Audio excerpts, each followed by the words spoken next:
الحمد لله الذي بنعمته تتم الصالحات وبفضله تتنزل الخيرات والبركات وبتوفيقه تتحقق المقاصد والغايات، وأزكى صلوات الله وسلامه على رحمة للعالمين نبي الرحمة وإمام الهدى محمد بن عبد الله وعلى آله وصحبه أجمعين. أيها الحفل الكريم، أهلا وسهلا ومرحبا بكم في محفل الأنصار، أهلا وسهلا ومرحبا في أفضل الديار، أهلا وسهلا بمن لبى الدعوة وتحمل المشقة من أجل إسعادنا. أسعدكم الله جميعا ومتعكم بالصحة والعافية. في حفلنا اليوم قلوبنا لكم ميادين فسيحة ملؤها المحبة والتقدير والاحترام، ورياها طيب الحديث لنعيش معا لحظات سعيدة. أحبتنا الكرام، حضوركم اليوم لحفلنا دعم لنا وشرف، فلكم منا جزيل الشكر والامتنان. أعذب الكلمات وأرق العبارات في ليالي سمر الأحباب هدايا تحفها أجمل الباقات لأهل الفضل والكرم وذوي المقامات. أيها الحضور الأعزاء، عذب الكلام وأنس الكرام وألفة الأحباب لهي من دواعي السرور والسعادة ومن لذائذ الحياة الحاملة على وحدة الكلمة واستمرار السلام والاستقرار. شكرا لكم، شكرا لكم على رسم البسمة وإدخال الفرحة، ونتمنى لكم معنا أسعد الأوقات وأمتع اللحظات في هذه الأمسية المباركة. الاجتماع رحمة والتآلف نعمة، والأمن ورغد العيش مع الأحباب من أعظم آلاء المنعم الوهاب. أيها الحفل الكريم، القرآن الكريم هو كتاب الله المبين وكلامه المعجز على مر القرون، المنزل على خير الأنبياء والمرسلين، في تدبره اللذة والحلاوة والهدى والسعادة والشفاء والراحة. وخير بداية لمحفل الأنصار آيات من الذكر الحكيم يرتلها على أسماعنا القارئ حسان بن علي الأنصاري. أعوذ بالله من الشيطان الرجيم. يا أيها الذين آمنوا اتقوا الله حق تقاته ولا تموتن إلا وأنتم مسلمون واعتصموا بحبل الله جميعا ولا تفرقوا واذكروا نعمة الله عليكم إذ كنتم أعداء فألف بين قلوبكم فأصبحتم بنعمته إخوانا وكنتم على شفا حفرة من النار فأنقذكم منها كذلك يبين الله لكم آياته لعلكم تهتدون ولتكن منكم أمة يدعون إلى الخير ويأمرون بالمعروف وينهون عن المنكر وأولئك هم المفلحون. جزاك الله خيرا.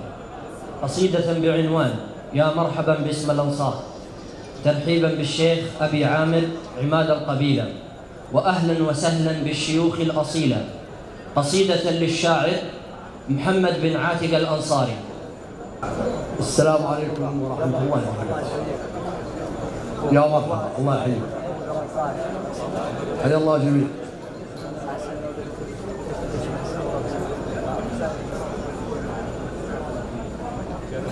بسم الله الرحمن الرحيم. الحمد الكريم. السلام عليكم ورحمة الله وبركاته. أحييكم بأجمل تحية وأرحب بكم أجمل ترحيب باسم قبيلة الأنصار كافة، فأهلا وسهلا. أيها الأعزاء، نعلم جميعا بأن أي شخص ليس له وطن هو ليس له بيت، وبيتنا الكبير هو المملكة العربية السعودية. نسأل الله عز وجل أن يديم عزها وبقائها منارا شامخا على مر الأيام، وأن يحفظ ولاة أمرنا وينصرهم ويمد في أعمارهم. أحبتي في الله، نعلم جيدا أن أي قبيلة ومهما كثرت ومهما شمخت فإن لم يكن لها شيخ فهي رعية بدون راعي، وأي شيخ مهما بلغ من العزة والأنفة إن لم يكن له قبيلة فهو راعي بدون رعية. فنسأل الله عز وجل أن يبارك للأنصار فيما أعطاهم، وأن يبارك لجميع من حضر وجميع القبائل، وأن يؤلف بين قلوبهم، وأن يجعل الرحمة والمودة بينهم دائما بإذن الله. الحقيقة قصيدة متواضعة موجزة مختصرة، فيكفيني فخرا أن بدأتها بذكر الله وختمتها بذلك. الأولى بسم الله اللي هدانا بالدين والتوحيد نور خطانا. الأولى بسم الله اللي هدانا بالدين والتوحيد نور خطانا.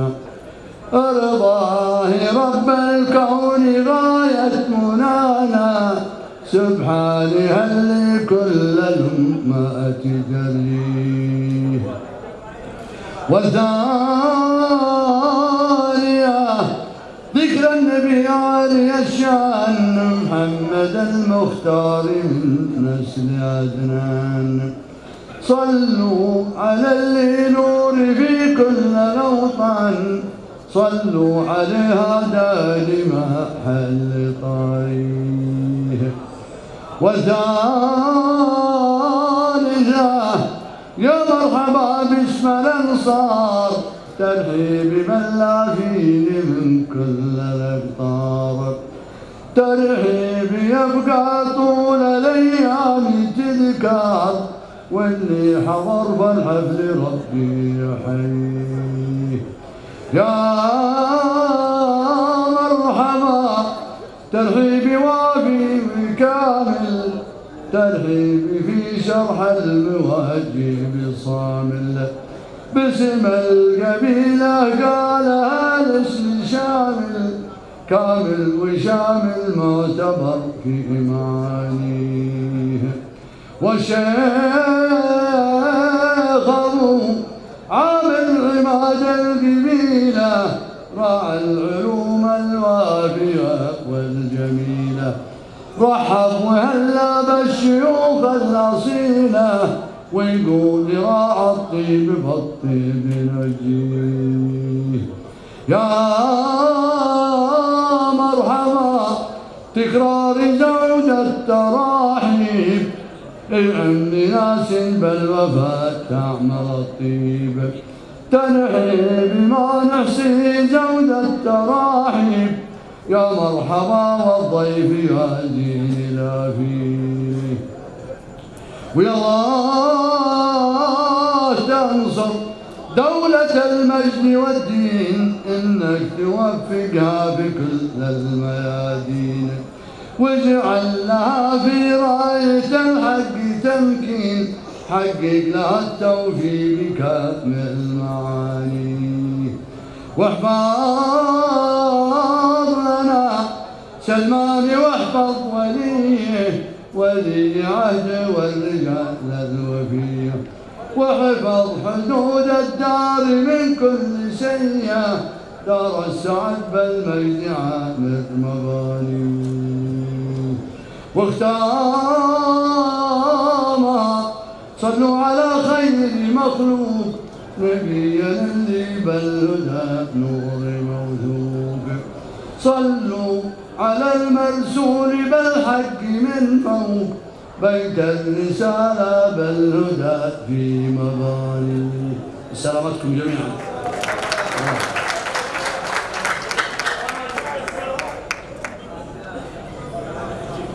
الاحتفاء بالشخصيات وأصحاب المقامات سنة متبعة منذ آلاف السنين، وبما أن لكل قصيدة بيت القصيد، فإن بيت قصيدة هذا الحفل الكريم كلمة القبيلة، يلقيها نيابة عنهم الدكتور لطفي بن عابد الأنصاري، شكرا وامتنانا لولاة أمرنا في بلادنا المباركة، واعترافا بدوركم في نجاح هذا اللقاء، واحتفاء بشيخ قبيلة الأنصار.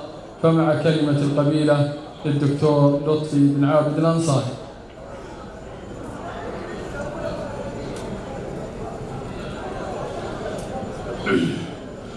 الحمد لله القائل: وألف بين قلوبهم لو أنفقت ما في الأرض جميعا ما ألفت بين قلوبهم ولكن الله ألف بينهم إنه عزيز حكيم.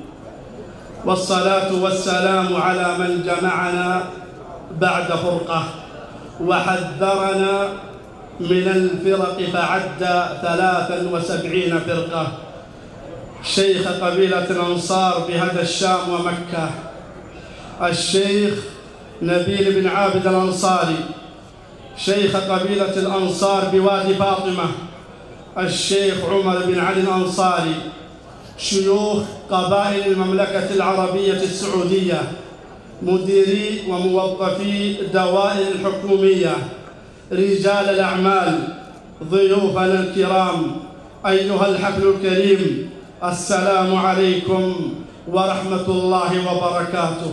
وبعد، مرحبا بكم عدد ما خطته الأقلام من حروف، وعدد ما أزهر بالأرض من زهور. مرحبا ممزوجة بعطر الورد ورائحة البخور، بقلوب ملؤها المحبة، وأفئدة تنبض بالمودة، وكلمات تلهج بروح الأخوة. نقول لكم أهلا وسهلا بكم بالآلاف والأضعاف، وكوفيتم الإرجاف والمخاف، ووفيتم الغنى والعفاف. مرحبا مرحبا مرحبا، وإن تكن مرحبا إكثارها سرف فليس إكثارها فيكم بإسراف. أيها المجتمعون، إذا أراد الله بقوم خيرا وحدهم وجمعهم على من يجمعهم، واليوم بفضل الله تعالى ثم بحكمة ولاة الأمر وبناء على رغبة قبيلة الأنصار فيما يتعلق بهذا الأمر يتم تعيين الشيخ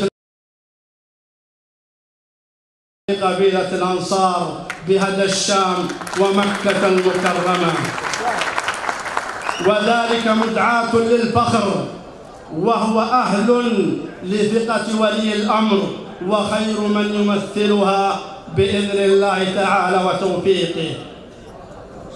فمن هذا المقام أتقدم باسمي وباسم قبيلة الأنصار بإزجاء عظيم الامتنان في رق المنشور وكريم العرفان كالدر المنثور لمقام خادم الحرمين الشريفين الملك سلمان بن عبد العزيز آل سعود، ولمقام ولي عهده صاحب السمو الملك الأمير محمد بن سلمان آل سعود، ولمقام سمو وزير الداخلية صاحب السمو الملك الأمير عبد العزيز بن سعود بن نايف، ولمقام سمو أمير منطقة مكة المكرمة صاحب السمو الملك الأمير خالد بن فيصل بن عبد العزيز، ولمقام سمو نائب أمير منطقة مكة المكرمة صاحب السمو الملك الأمير بدر بن سلطان بن عبد العزيز.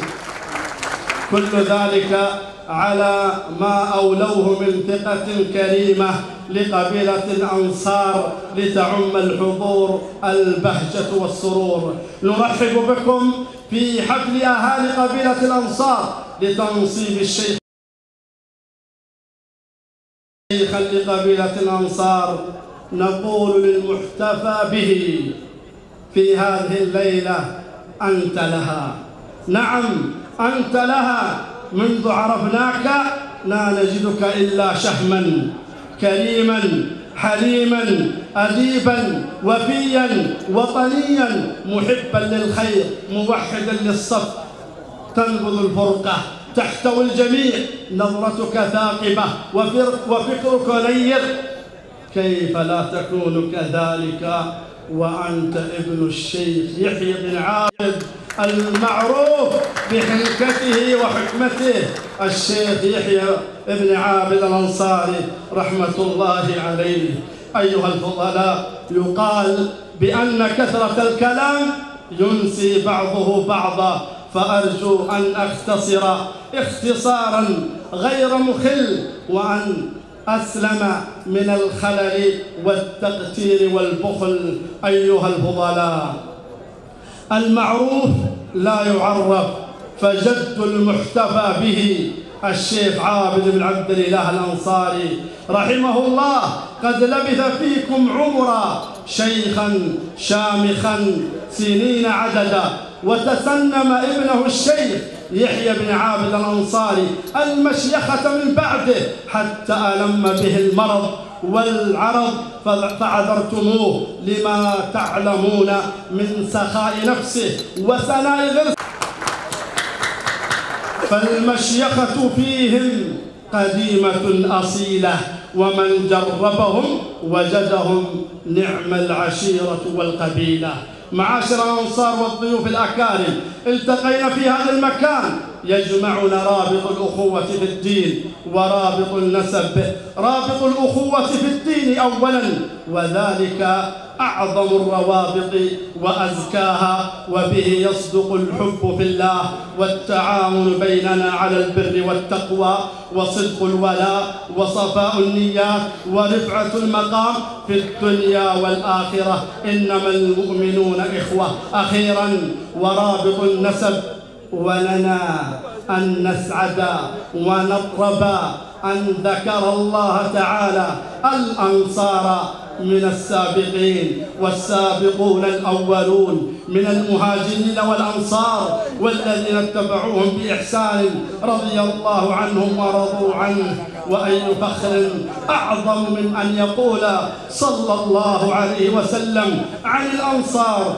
لو سلك الناس شعبا وسلكت الأنصار شعبا لسلكت شعب الأنصار. اللهم ارحم الأنصار وأبناء الأنصار وأبناء الأنصار. وهذه المنزلة الرفيعة للأنصار تجعلهم أولى الناس بأن يتعاضدوا كما تعاضد أسلافهم، وأن يتعاونوا على الخير، وأن يكونوا بأفعالهم وبأقوالهم مضرب المثل الطيب لكل القبائل. ولن يكونوا كذلك إلا إذا كانت كلمتهم واحدة، وإذا تراحموا واجتمعوا على كلمة الحق والكفوا إلى ولاتهم وكبرائهم، وأدى كل واحد ما يجب عليه، سواء كان شيخ القبيلة أو من رجال القبيلة.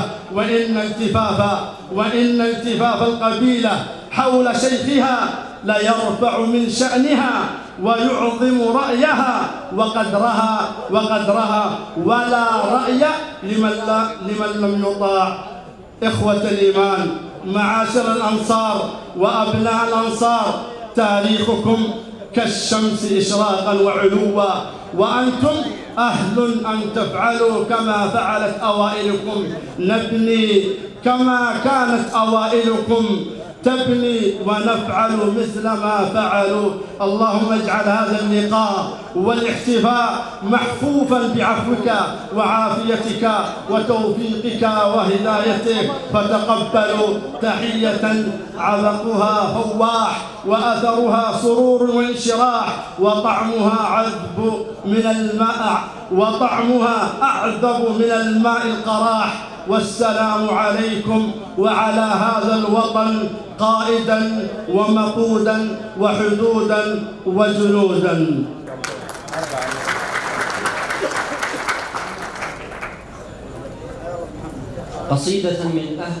قصيدة من أهالي هذا الشام. الشعر فصيحا أو عاميا ذو مذاق فريد عند النجباء والنبلاء، ولم يزل ميدان النقائض والمطارحات لدى الشعراء. ومن سعادة المرء أن يكون له محبون يهدون إليه طيب الكلمات والقوافي، تنساب معها طربا وفرحا لأولى الخدين على المآقي. ومن هذا المقام قصيدة غالية من إهداء سكان هذا الشام من كلمات الشاعر عاطي المعبد إلى قبيلة الأنصار.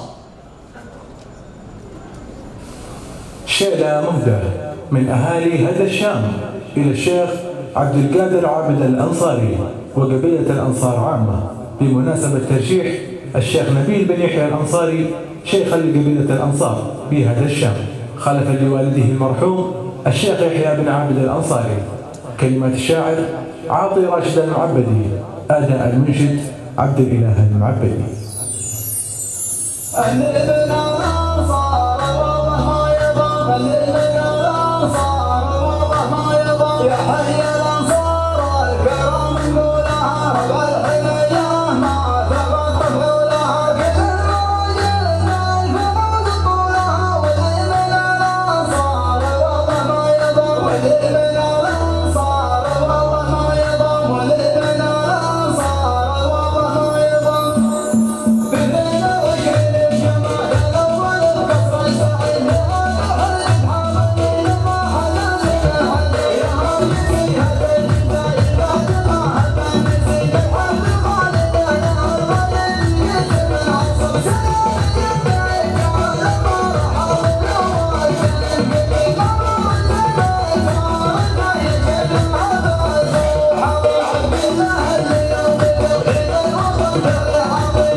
واذكروا الله صلوا على النبي.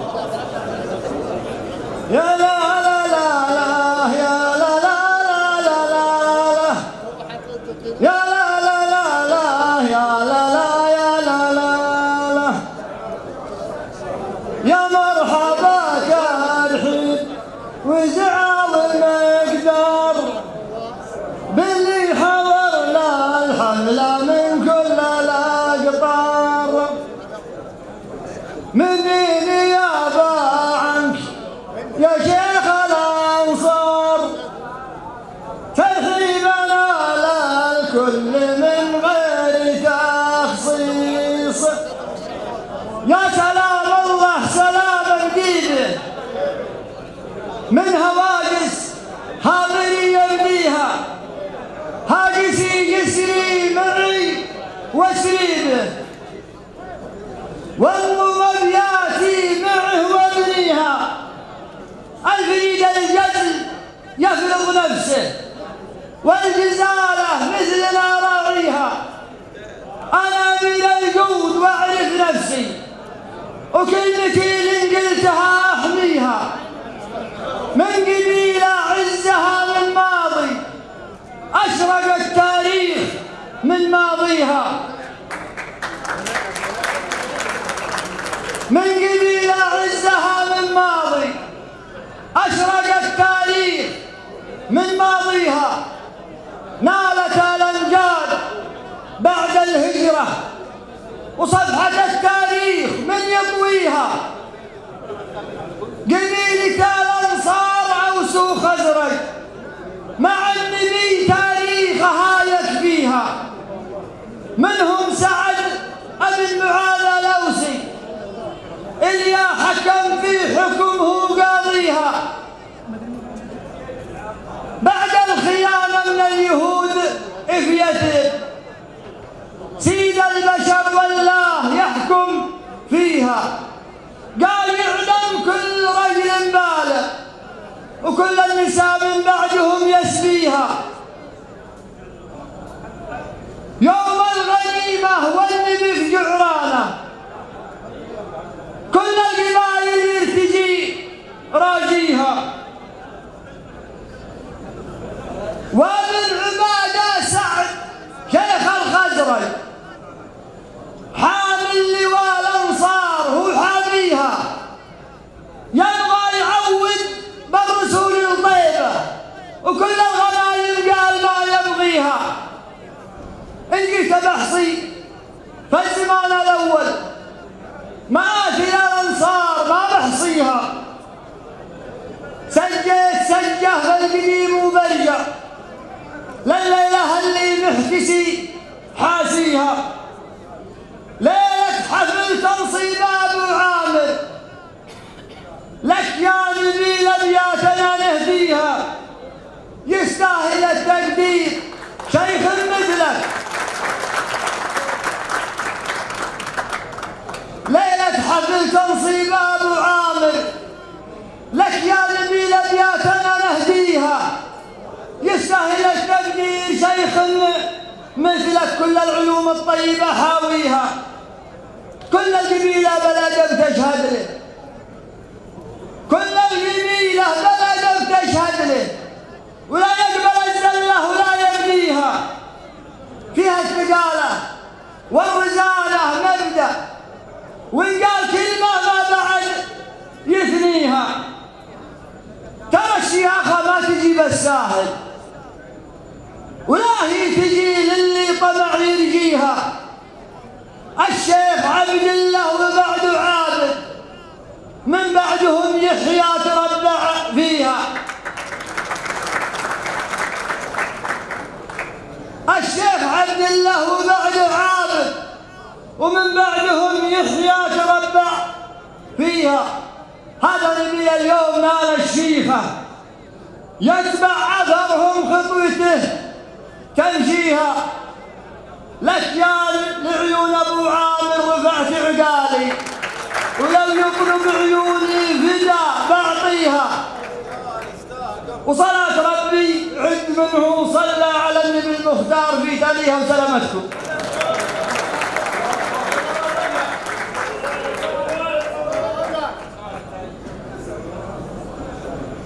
صح لسانك وبيض الله وجهك. قصيدة من عيون الشعر الفصيح. بحثت عن النبل في أهله فلم أرى مثل نبيل النبيلة. قصيدة من عيون الشعر الفصيح للشاعر زيد الأنصاري، فليتفضل مشكورا.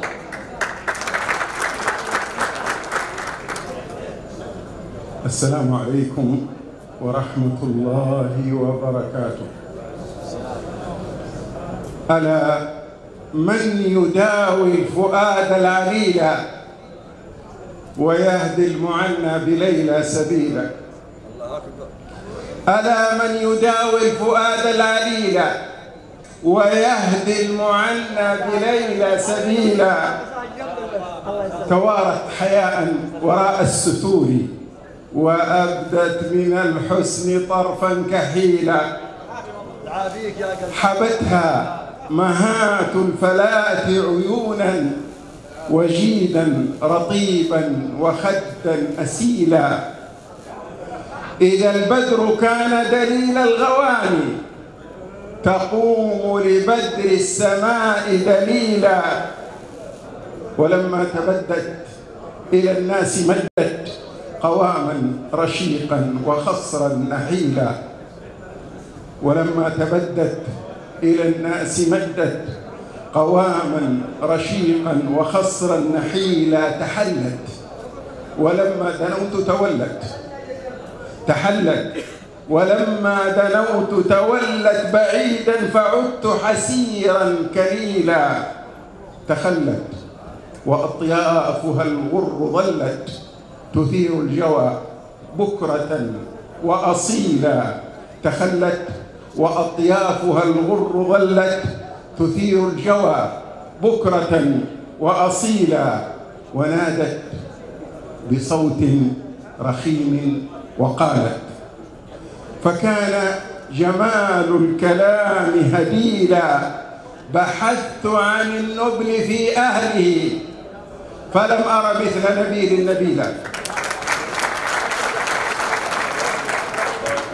بحثت عن النبل في أهله فلم أر مثل نبيل نبيلا، فآباؤه أمراء شيوخ تولوا وأبقوا ثناء جميلا.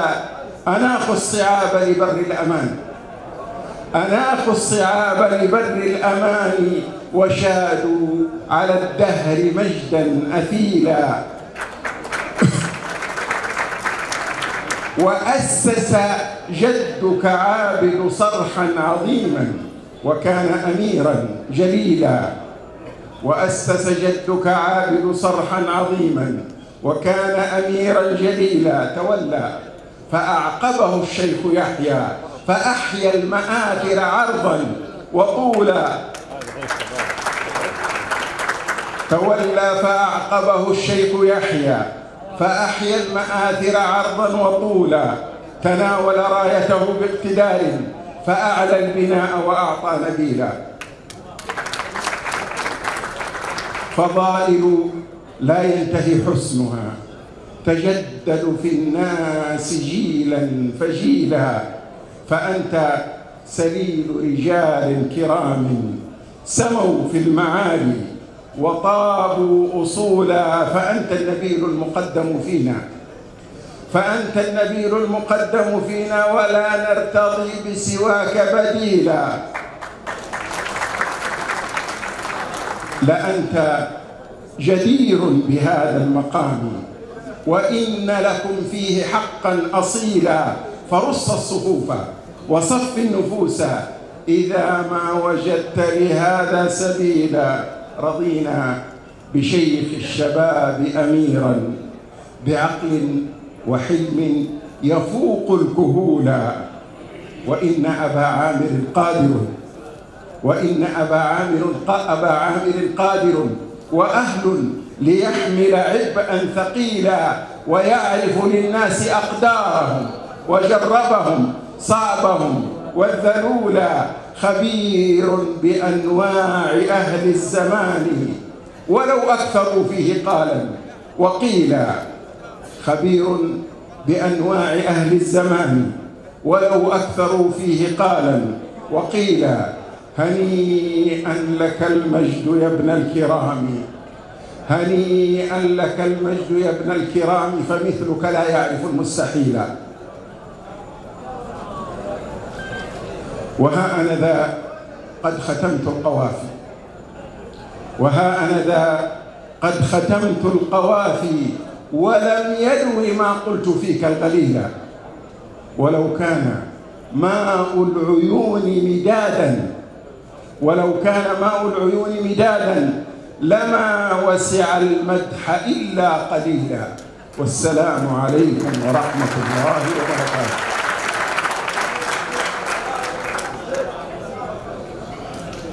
أيها الحفل الكريم، من لا يشكر الناس لا يشكر الله. ومن هذا المنطلق يتشرف هذا الحفل أن يزدان بكلمة محب الأنصار الشيخ شاهر بن دغلوب الأنصاري صاحب المواقف النبيلة، فليتفضل ليتحفنا بها مشكورا. السلام عليكم ورحمة الله وبركاته. جزاكم الله بالخير. يطيب لنا ويطيب لي أن أقف أمامكم وأنا أجزم لكم أنكم أشد فرحة مني، وشاهدا لقولي إن قابلت أحد أبناء القبائل فيقولون لي متى يقام هذا التكريم بمناسبة تعيين الشيخ نبيل بن يحيى الأنصاري. وهذه كلمة بسيطة، أبيات شعرية للشيخ أبو حامد عبد القادر بن عابد الأنصاري.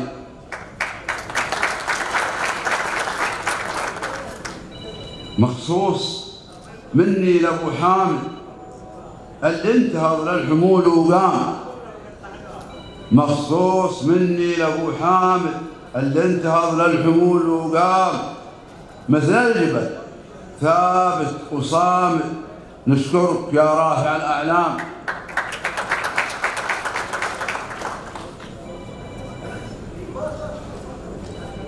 ويطيب لي أن أرحب بالحضور أصحاب الوجوه النيرة المستبشرة بنور الله سبحانه وتعالى،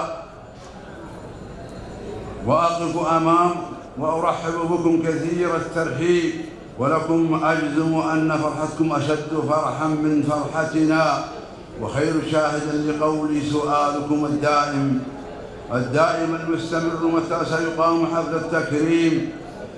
حفل التكريم بمناسبة تعيين الشيخ نبيل أبو عامر خلفا لوالده شيخ القبيلة بهذا الشام. وها أنا أكرر الترحيب بأصحاب الفضيلة والمشايخ والأعيان، وأقول مرحبا ترحيب شامل بالضيوف، الرجال اللي لفونا غانمين، حفل أبو عامر له العز ووقوف، كلنا لأجل المهمة حاضرين، والسلام عليكم ورحمة الله وبركاته.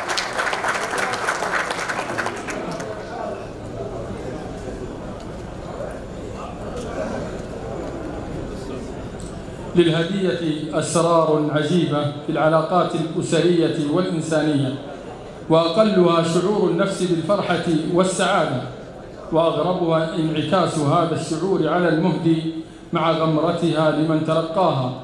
والهدايا بغض النظر عن قيمها الثمينة فهي ذات دلالات معنوية عظيمة، ولذلك كانت بمقدار مهديها. وفيما يلي هدية رمزية ثمينة من شيخ الأنصار الشيخ نبيل بن يحيى الأنصاري إلى القبيلة، وقد اختار تضمينها في الشيلة التالية.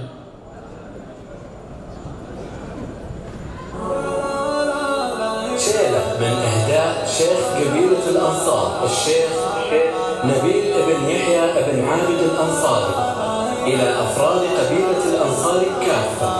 كلمات الشاعر عاطي المعبدي الحربي، إشراف وتنسيق هاني الأنصاري. غنيت قاضي واللحن مجروح في ربعي على الطيب والطالع. غنيت قاضي واللحن مجروح في ربعي على الطيب والطالع. نبي ليل وقت البواقف دور شيخ الوفا ما خاب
الأنصاري.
أبت قلوب أبناء الشيخ نبيل بن يحيى الأنصاري إلا أن يشاركوا بمشاركة مفاجئة دون علم والدهم، فليتفضل الابن الكبير لإلقاء هذه الكلمة نيابة عنهم الشاب عامر نبيل الأنصاري.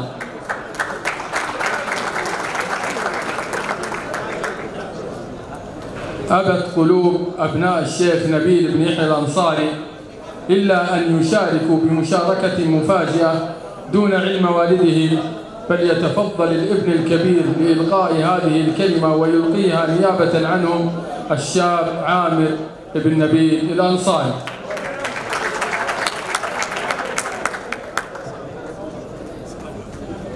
بسم الله الرحمن الرحيم، والحمد لله رب العالمين، والصلاة والسلام على أشرف الأنبياء والمرسلين أما بعد، حفلنا الكريم أهلي وأسرتي وجماعتي جماعة الأنصار والحاضرين جميعا، السلام عليكم ورحمة الله وبركاته. حياكم الله في هذا الحفل الغالي على قلبي، كيف لا وهو تكريم لأغلى وأعز البشر على قلبي والدي وقرة عيني الشيخ نبيل بن يحيى بن عابد الأنصاري. إليك أبي العزيز أقدم أسمع آيات التهاني والتبريكات يا نور عيني ويا باهجة قلبي، واحترت كثيرا في كتابة هذه الكلمات، وما ذلك إلا لعظيم قدرك واحترامي لك، ولن أوفيك حقك مهما كتبت وتحدثت، فكم أنا فخور بك وفخور بهذه الوجوه الطيبة المباركة. ليلة الوفاء من أهل الوفاء، وليس هذا بقريب عليكم، فمنذ صغري وأنا برفقة والدي وجد الشيخ رحمه الله تعالى، وأنا أرى وفاءكم ووقفاتكم تتجلى أمام عيني. حفظكم الله جميعا، وشكرا لكم، وأدام الله علينا نعمة المحبة والألفة والترابط والأخوة دائما وأبدا. ولك أبي الغالي أقول وعاهدك أنا وإخوتي أن نكون سندك والكتف المتين وعصاك التي لا تعصاك بإذن الله، وأن نكون عند حسن ظنك. وختاما أدعو الله في هذه الساعة أن يمن عليك بالصحة والعافية ويديمك تاجا على رؤوسنا، وكل الشكر من القلب لكل الحاضرين ومن شارك وقام على هذا الحفل وتبنى عليه وأشرف عليه. والسلام عليكم ورحمة الله وبركاته.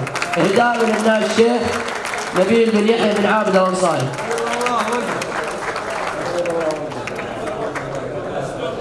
كلمة لرجل من رجال الأعمال حل إلينا في هذه الليلة المباركة ليشارك معنا في هذا الحفل الكريم، الشيخ عبد الله بن منصور الشريد الأنصاري، فليتفضل مشكورا.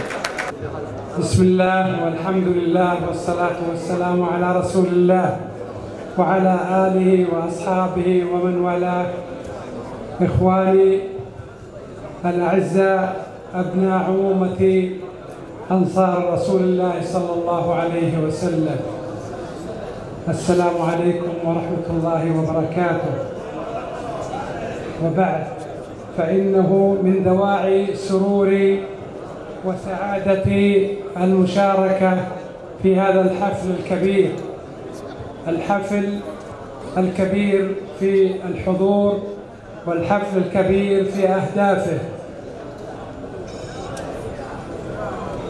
حيث فرحتنا في هذه الليلة جميعا بشيخنا الشيخ نبيل بن يحيى بن عابد الأنصاري، وهو يستلم منصب شيخ الأنصار في هذا الشام ومكة، وذلك خلفا لوالده الشيخ يحيى بن عابد الأنصاري رحمه الله.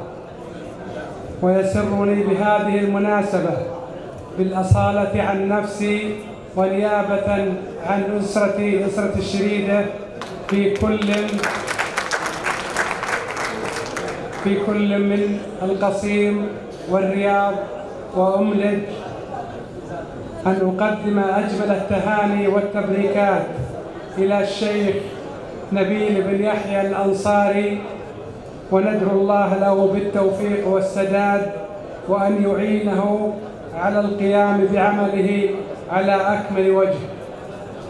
وندعو الله سبحانه وتعالى أن يتغمد فقيدنا الشيخ يحيى بن عابد الأنصاري رحمه الله بواسع رحمته ورضوانه. والسلام عليكم ورحمة الله وبركاته. أما الآن مع قصيدة للشاعر هارون الأنصاري. السلام عليكم ورحمة الله وبركاته. مساكم الله بالخير جميع.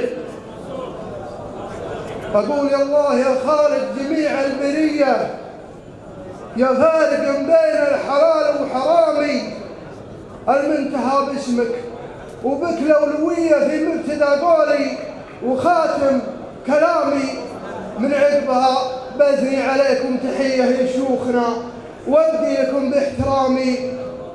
ويا شيخ ابن يحيى نبيل السجية، لك خالص التقدير وازكى سلامي يا النادر الضغامة جاز العطية يا الهيل عصم صامة حد الحسامي يا النادر الضغامة جاز العطية يا الهيل عصم صام حد الحسامي يا ملتجى الملهوف مامن وفيا ملوت ودلي من الوقت ضامي قري ونامي العيون الشقية مدام بن يحيى على الأرض نامي قري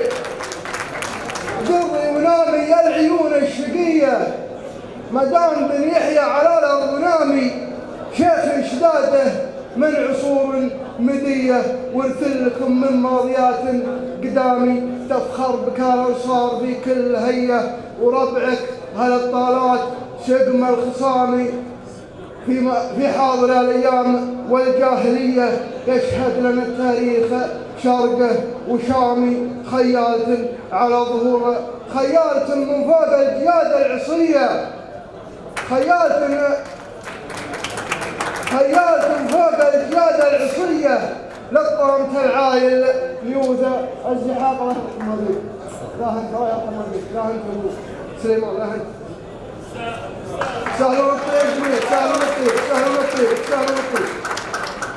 خيالة فوق الجيادة العصية لطمت العايل ليوذا الزحامي حن الفخر سمى علينا السمين أمجاد يا ربعي رفاعة الهوامي من جالنا من فوق نجم الثريا الأوس والخزرج كبار الأسامي من جالنا من فوق نجم الثريا الأوس والخزرج كبار الأسامي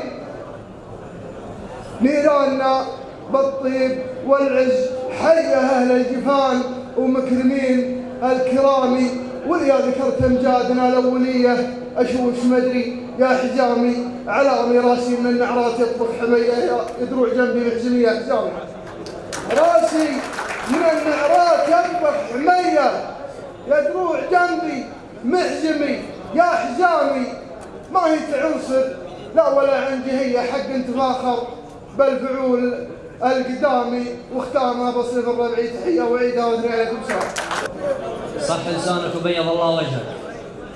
أما الآن مع قصيدة للشاعر دخيل عطلة الغانمي فليتفضل مشكورا.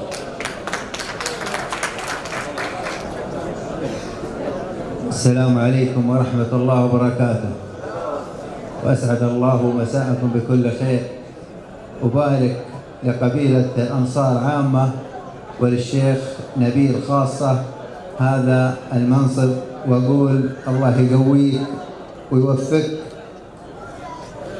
أما بالنسبة للقصيدة المسا ذا الليل كل ما فيه للفرحة جدير، المسا ذا الليل كل ما فيه للفرحة جدير، كنه أغلى عطر في العالم زكت عبايره، جوه المنعش لكل الداعي الشعري مثير، رهبته خلت عروض الشعر غصبت سايره، سلوة الإحساس طيب أنفاس وانسام العبير، أجبرت هاجس شعوري لاتساع الدائرة، شاعر ينطخ سطر راسه وله اسم شهير، سيف ربعه في المواقف له مواقف نايرة. عليك زور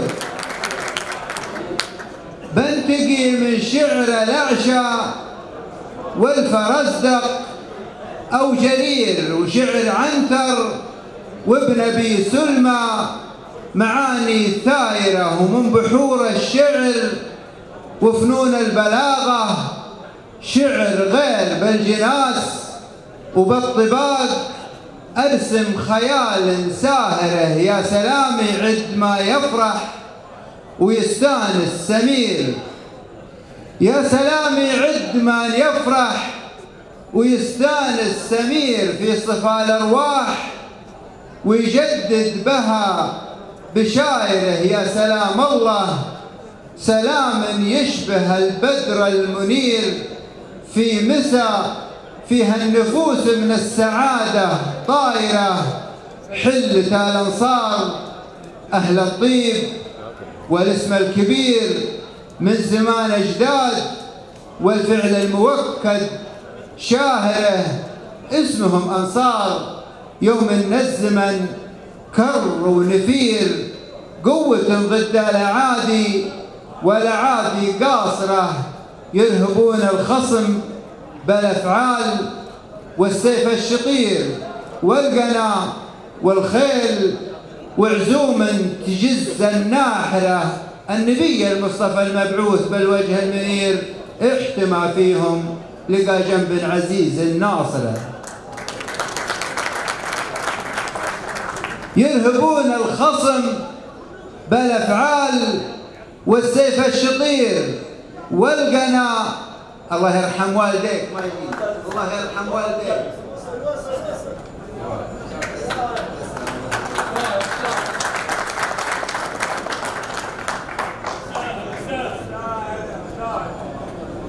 تسلم، الله يبيض وجهك.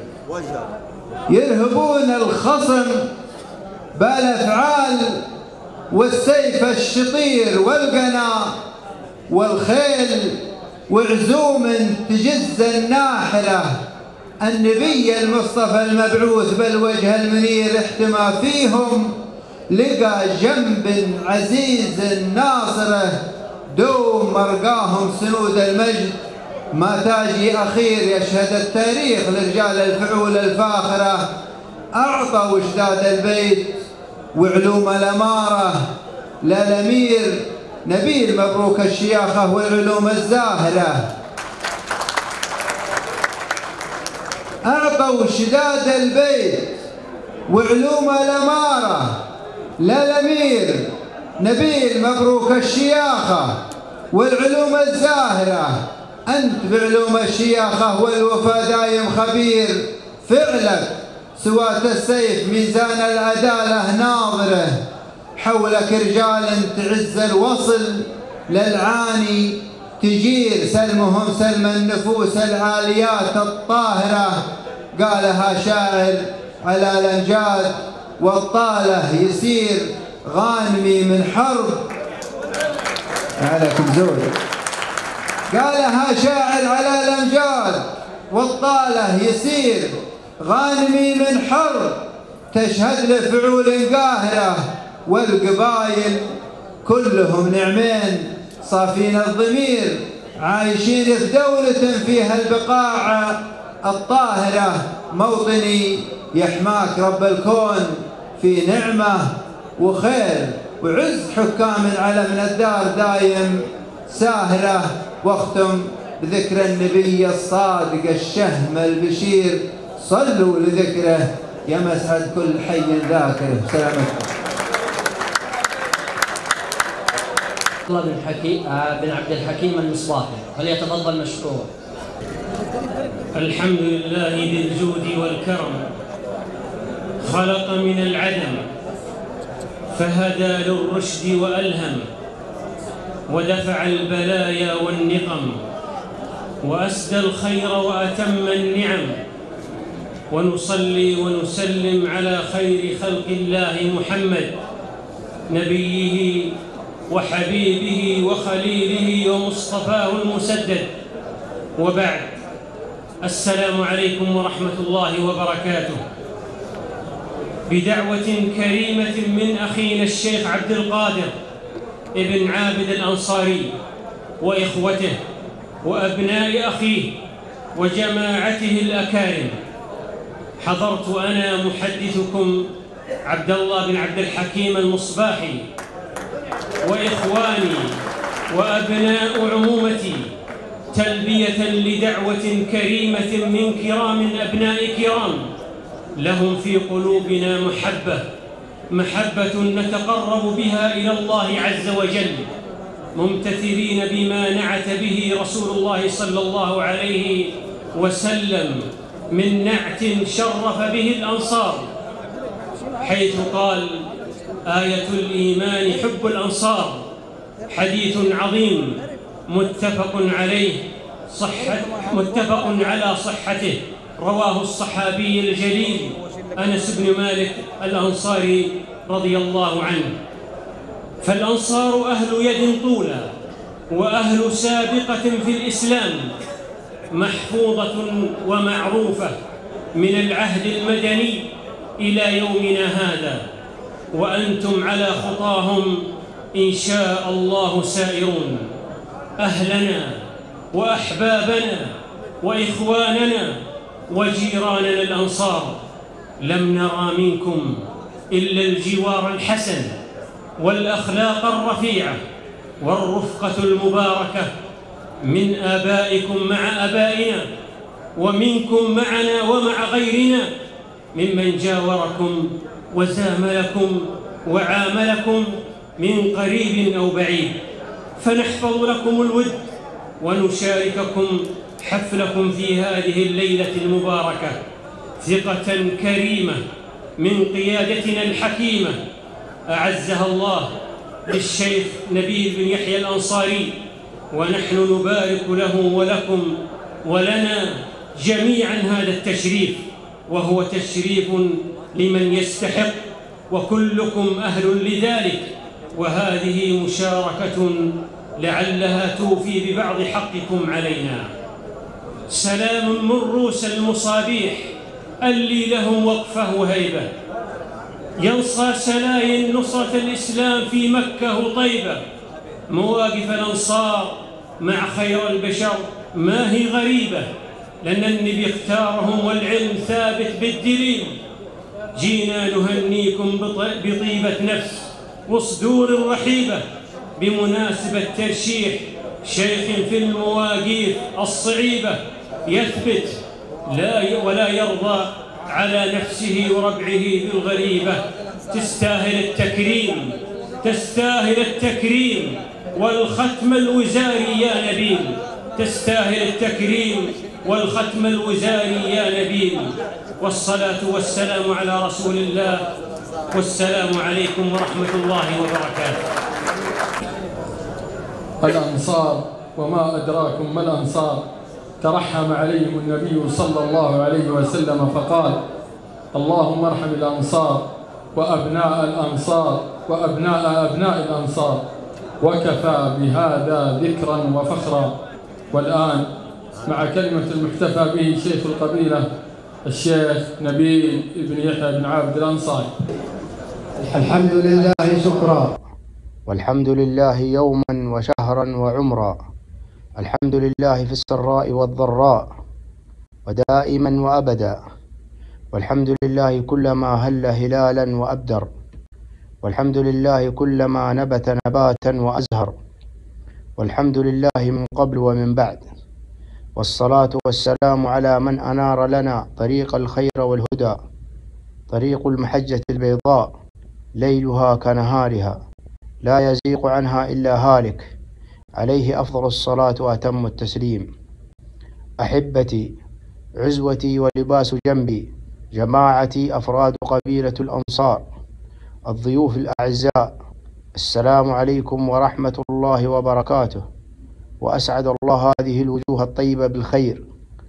أقف أمامكم مزهوا وكأنني سابحا في الفضاء، فخورا برجال قبيلتي الذين قمروني بكرمهم الحاتمي، والذي سبقه ثقتهم بي وترشيحي شيخا للقبيلة خلفا لوالدي المرحوم الشيخ يحيى بن عابد الأنصاري عليه رحائم الله.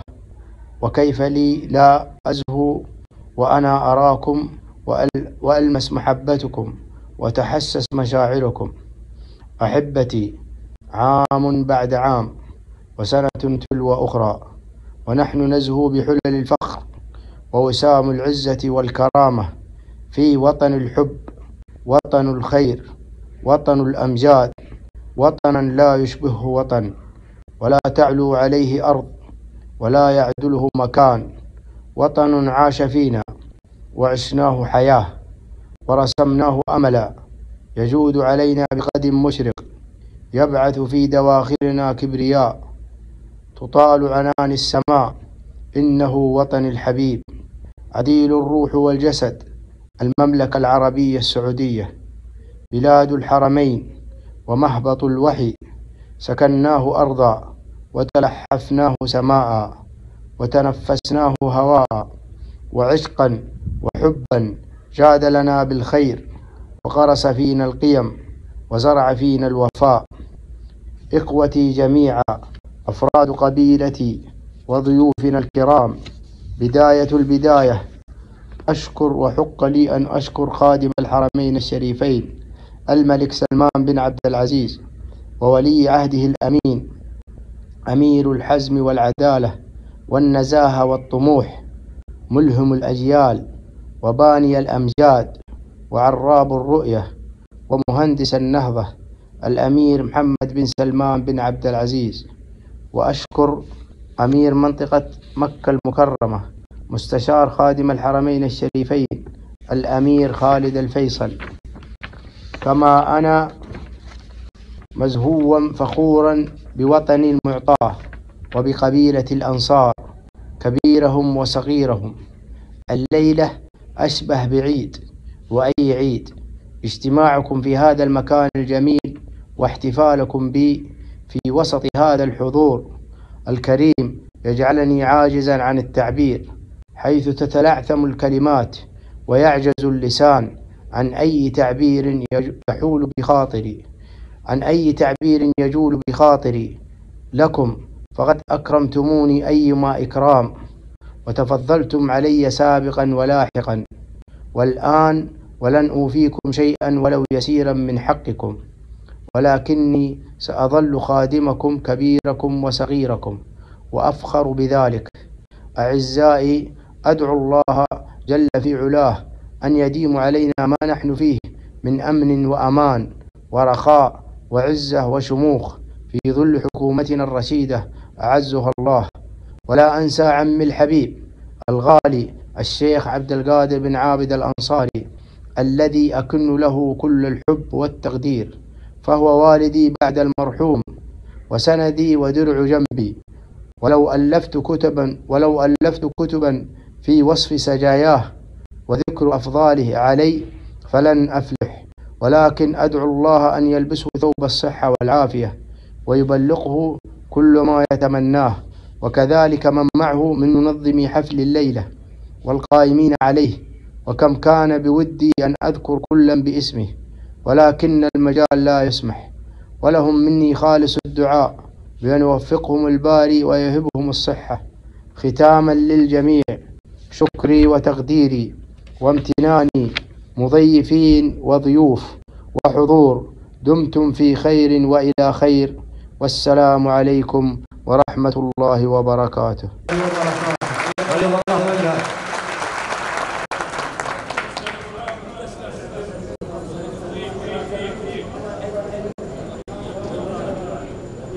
أما الآن مع كلمة للشيخ محمد بن علي الزبيدي، فليتفضل مشكورا.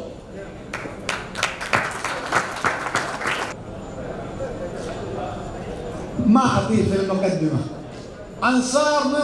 أنصار من ناصر رسوله وصحبه، قبيلة ترتاع منها الملايين، تمتاز بالأشعار، جزله ولعبه بأفعالها تجتاح كل الميادين. غارة الأحرار تسبقها الفعول، من ديار العز سروها هجاد، بمر من سلمان دقات الطبول فوق راس الراس ذي والعتاد. امشي لي يا دار صنعاء بالوعود، جاتك الفزعه من الحر الهداد، عاصفة الحزم من دار الرسول، تلغي امر الرفض بالعلم الوكاد. غضبتك حيلان خلت الفلول، حرك الدنيا بحي على الجهاد، حرك الدنيا بحي على الجهاد. عزوة لما حس عمره يطول، محتدر بالدين تبرع الجياد. صبها على دعاة بن سلول، صبها على دعاة بن سلول، نسب تركي معودها اطراد. صبها يا شيخنا مثل السيول، نار تحرق من عصا رب العباد. جوك يا الحوثي معسفة الخيول، جوك يا الحوثي معسفة الخيول. وين علمانك بريان البعاد، العمايم سود للعالم ديول، كفر في الباطل وفي الدنيا الدنيا فساد، جاتك الفلسطيني النذر الجفول، جاتك الفلسطيني النذر الجفول، ليش تحت كل هذا في البلاد؟ كتف الغارات يلحر الصهول، فوق راس الرافضي، فوق راس صبها مثل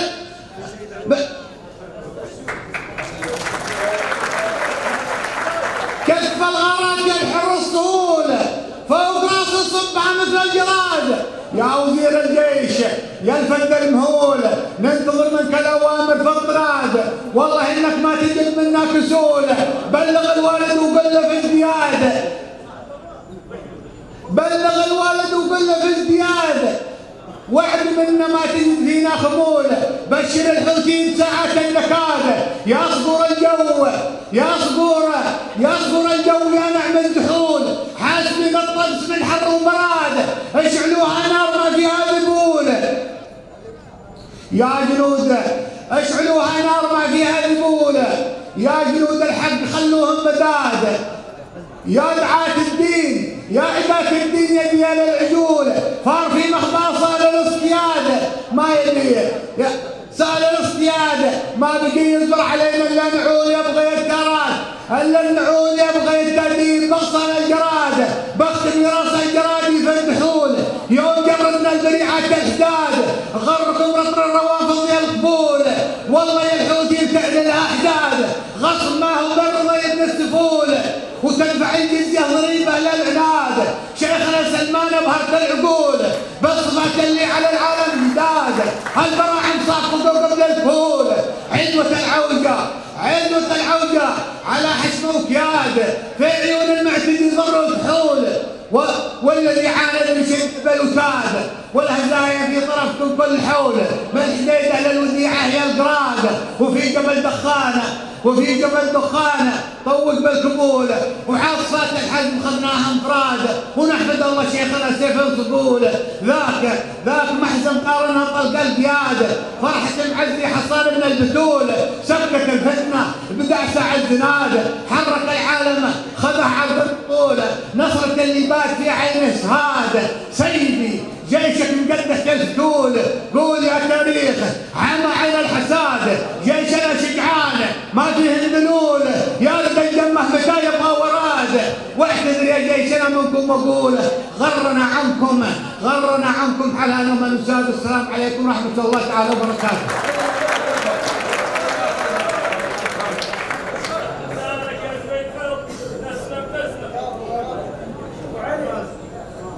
صح لسانك وبيض الله وجهك. أما الآن مع كلمة للشيخ عبد الله الصويب، فليتفضل مشكورا.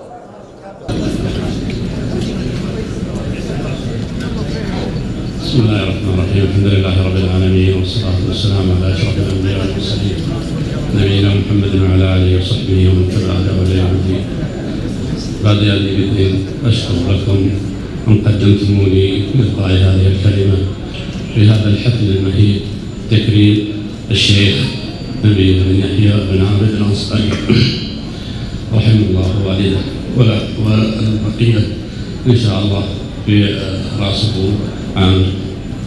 وأشكر العم عبد القادر أن أقام هذا الحفل وجمع هذه الوجوه التي حضرت مهنئة مباركة، ونيابة عن أسرتي أقدم لكم التهاني والتباريك، وأعانكم الله الشيخ أبا عامر، وفقكم وسددكم بكل خير على التقوى وعلى جمع الكلمات، وصلى الله على نبينا محمد وآله وصحبه وسلم.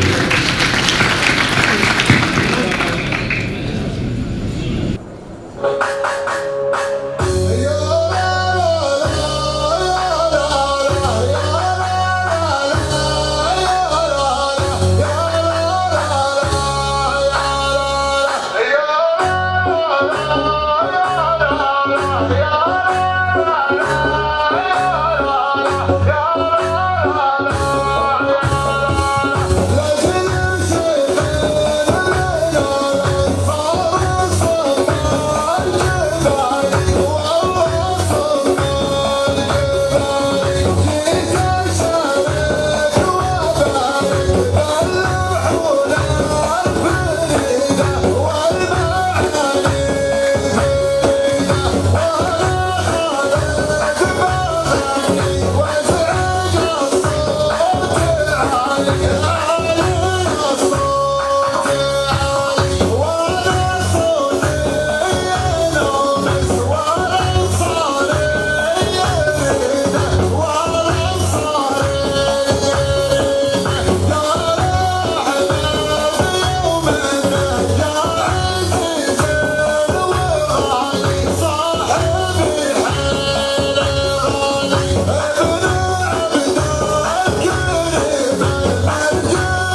نشكر الإخوة الضيوف على تشريفهم، فهو هدية عظيمة منهم.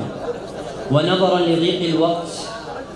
لضيق وقت الحفل وكثرة الهدايا، نعتذر ممن تقدم بهديته على عدم استطاعتنا لتسليمها منهم بأيديهم، وسنكتفي بذكر أسمائهم فقط ونكرر اعتذارنا لهم، وهم أسرة الشريدة، عنهم عبد الله بن منصور الشريدة الأنصاري، الشيخ عثمان بن محمود وإخوانه، شيوخ القديرات، عبد الله الغامدي، الشيخ عبد الله الحماد، الشيخ مرزوق الأنصاري وأولاده، الشيخ عبد الهادي الغرباني، ذوي عبيد الله إلى الشيخ نبيل، عبد الله بن سلطان الشيخ، الشريف حسن غريب العمري، أمين المشياخي، فيصل بن عتيق العبيدي، أحمد بن صالح الأنصاري، ومصلح بن عبد رب النبي، محمد بن صالح بن بيريك الأنصاري، فهد بن هامل الأنصاري، أحمد بن عبد الكريم الأنصاري، منسوبي مدرسة ابن قداوة والزملاء السابقين، مصلح بن سالم العصيمي وإخوانه، مساعد الزويري، عبد الله بن سعيد الغامدي، عبد العزيز الغامدي، سعيد الغامدي، فهد بن سلطان الأنصاري، خالد بن أحمد الشرق، صالح النيتسي، حمزة عابد، سلطان كمال،